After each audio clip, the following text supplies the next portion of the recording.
Hello everyone, welcome to my YouTube channel target B Ed. तो friends, आज हम पढ़ने वाले हैं बीएड का एक subject pedagogy of English. Pedagogy of English में हम पढ़ेंगे first of all definition of language और उसके बाद हम देखेंगे इम्पॉर्टेंस ऑफ लैंग्वेज। तो बेसिकली डेफिनेशन ऑफ लैंग्वेज में लैंग्वेज क्या है? Language is a structured system of communication.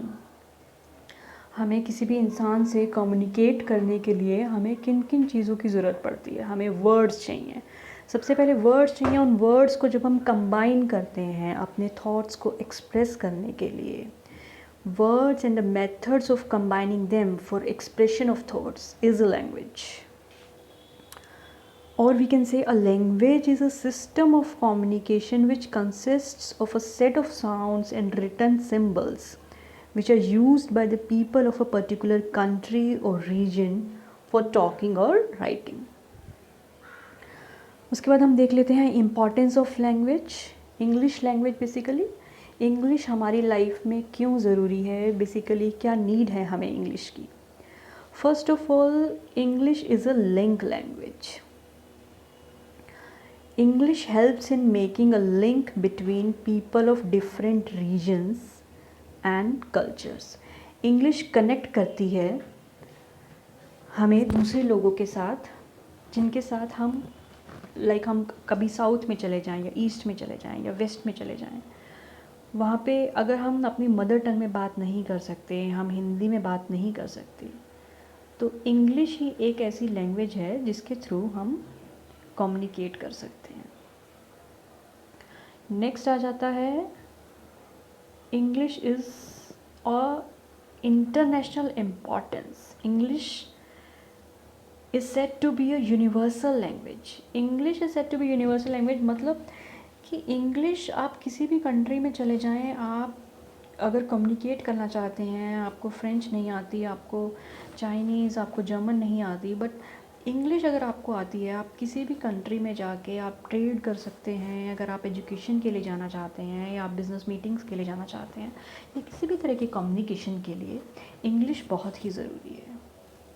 उसके बाद आ जाता है एजुकेशनल इम्पॉर्टेंस। जैसे कि हमने बात की, अगर हायर एजुकेशन आप लेना चाहते हैं हमारे कंट्री में भी, अगर आप हायर एजुकेशन लेना चाहते हैं तो जितना भी मोस्टली आपका स्टडी मटेरियल है वो इंग्लिश में ही अवेलेबल है, तो उसके लिए इंग्लिश बहुत ही ज़रूरी है।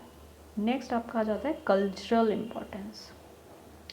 किसी भी कल्चर को जानने के लिए, समझने के लिए, उसमें पार्टिसिपेट करने के लिए, कल्चर को जानने के लिए इंग्लिश बहुत ही ज़रूरी, बिकॉज कल्चर, आप diverse different kinds of cultures हैं, स्पेशली इंडिया में। अगर आप उन कल्चर को समझना चाहते हैं, उसमें पार्टिसिपेट करना चाहते हैं, उनसे बात करना चाहते हैं, कम्युनिकेट करना चाहते हैं, तो इंग्लिश बहुत ज़रूरी है। सेकंड आ जाता है इंग्लिश एडमिनिस्ट्रेटिव लेवल। इंग्लिश जो है, आजकल आप किसी भी ऑफिस में चले जाइए या गवर्नमेंट ऑफिस में चले जाइए, सेंट्रल गवर्नमेंट का ऑफिस हो या स्टेट गवर्नमेंट का ऑफिस हो, English is very important, because mostly जो आपकी पार्लियामेंट्री प्रोसीडिंग्स हैं, जुडिशरी कम्युनिकेशंस हैं, मोस्टली इंग्लिश में ही होने लगी हैं। तो English is very important for administrative levels also. English in our social life. English is also playing an important role in social life of Indians. अगर आप किसी बिजनेस मीटिंग में जाते हैं, किसी सोशल गेट टुगेदर में जाते हैं, किसी मैरिज पार्टी में जाते हैं, किसी भी फंक्शन में जाते हैं, इंग्लिश आना बहुत ही ज़रूरी, बिकॉज मोस्टली लोग इंग्लिश में ही कम्युनिकेट करने लगे हैं। अगर आप किसी भी गेट टुगेदर में जाते हैं, वहाँ पे आपको कोई ना कोई डिफरेंट रीजन का, डिफरेंट आपके स्टेट का कोई ना कोई पर्सन मिल ही जाता है, तो इंग्लिश आना उसके लिए भी बहुत ज़रूरी है। और लास्ट सबसे इम्पॉर्टेंट पॉइंट है that English opens new career opportunities. देखिए, आप कहीं भी इंटरव्यू के लिए जाते हैं किसी जॉब के लिए, तो मोस्टली इंटरव्यूज़ आपके इंग्लिश में ही होते हैं। कंपनीज चाहती हैं कि ऐसे कैंडिडेट्स को वो हायर करें जो कम्युनिकेट कर सके, क्लाइंट्स के साथ कम्युनिकेट कर सके, उनके जितने भी ऑफिसेज़ हैं all over the world, clients हैं, उनके साथ बात कर सके। तो English is very helpful in pursuing and obtaining more career opportunities. तो फ्रेंड्स ये थे कुछ इंपॉर्टेंस ऑफ इंग्लिश लैंग्वेज, बहुत ही इजी और सिंपल वे में मैंने आपको बताया है।